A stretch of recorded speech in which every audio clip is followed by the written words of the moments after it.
front of me is Samsung Galaxy A16 and today I would like to show you how you can change display refresh rate.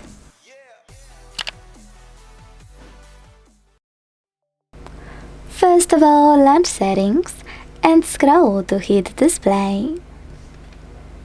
Now choose motion smoothness